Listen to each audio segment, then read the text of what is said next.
All right guys, we're gonna put the ECS tuning brake line on the E30. We're gonna take this one off, which is the old one. It's got some splits, kind of looking nasty. I already did the rear and the other side, but the principle for how to do it is the same. We're gonna disconnect the brake line here, and then replace it with the new one. I already bled the brakes. There's no fluid in the system, maybe a little bit of residual that might drip out. So what I'm gonna do is just gonna stick a big towel underneath here. It's just some nasty towel that I use to dry the dog off with. Go in the garbage when I'm done. To do this, you're gonna need a size 11 and a size 14-inch wrench. I'm gonna put the 11 up here on the top.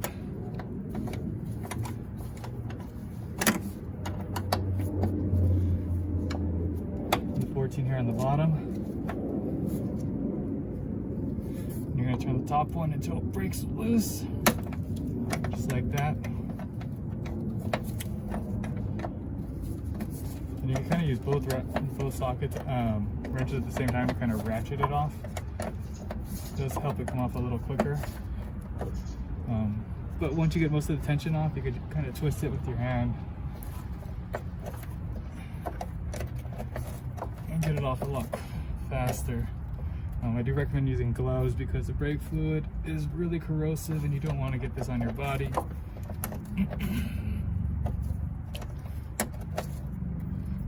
You also don't want to get it on any of your paint or anything like that because it'll strip your car. Just paint off the clear coat, so there's the top one off. And then down here is another 14 millimeter we're going to take out.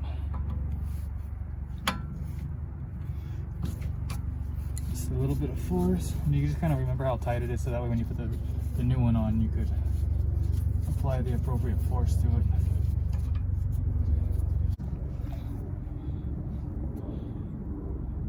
But you can see here how nasty this old one is.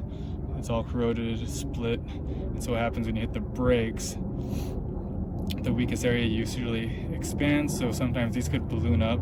Doesn't look like this one's doing it, but it's just old and probably this factory one. So we want to make sure when you hit the brakes, all the pressure is going from here all the way to the caliper and squeezing the piston. And to get this new one in, we're just going to put it back in the way we took it out. So we're going to put the bottom one in first.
And that's it. Alright, so we got the rear brake lines replaced right here. Now we're gonna go underneath and see if we get those two other lines that go underneath the subframe and the exhaust. I'm not too sure what we need to take off to get to it, but there's definitely things that have to come off because I tried squeezing my hands up there and like working with the wrench, but it just wouldn't come off. So I'm gonna figure it out and then I'll tell you what needed to be done. You can see here's one of the brake lines here. I already disconnected it from the subframe.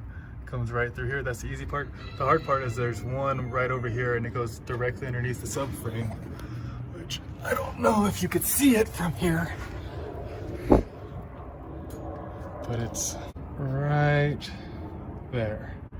And so I don't have a wrench that could fit up there, and it might fit and just slide off. The other side is very similar and I'm worried that I'm going to round it off, so I can't really get to it.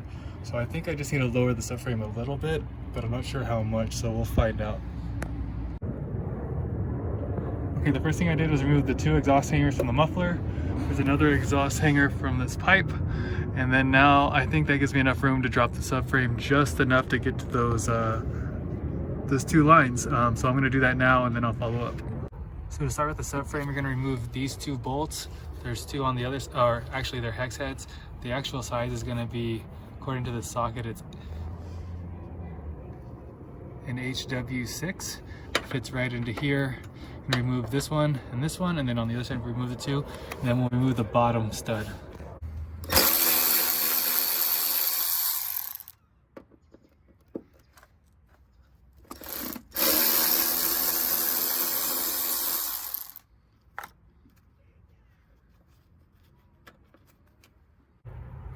Okay, so I dropped the subframe. Those two bolts came down. The subframe dropped maybe like 1/4 of an inch or a little more, but I'm pretty sure the diff mount is holding it up. So I'm gonna remove the bolt holding up the diff and then see if I can lower it just enough to get my hands up there to swap out those brake lines. All right, I'm using a 19mm socket and a breaker bar because this shit's on really fucking tight.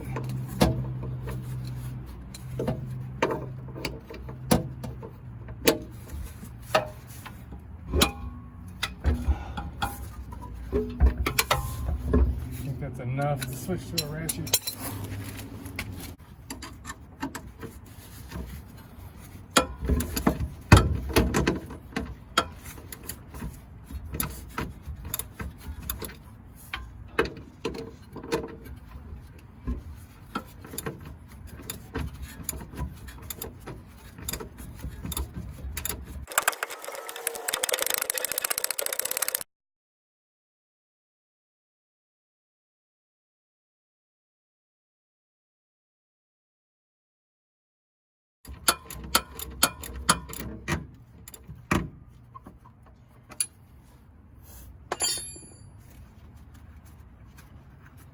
All right, so the nut got loose enough so I can remove my finger.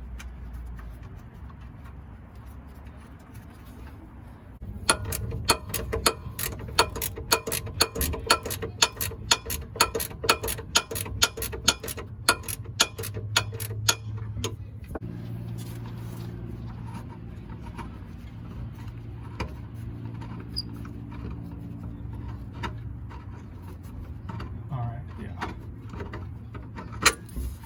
So the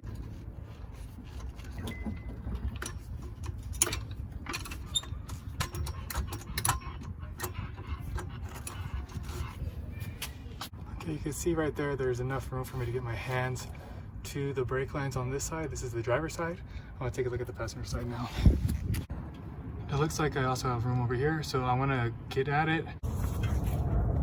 Okay, you can see I was able to replace the brake line there, and I also got it on the passenger side. All I had to do was drop the exhaust muffler. I dropped the bolt from the differential, which I'd probably do first, and then I dropped the subframe. That gave me enough room to break the original brake lines loose. I think I could have gotten them loose without dropping the subframe. The only reason why I needed to was I wasn't able to get enough leverage to break the bolt or the brake lines loose. They're really, really tight.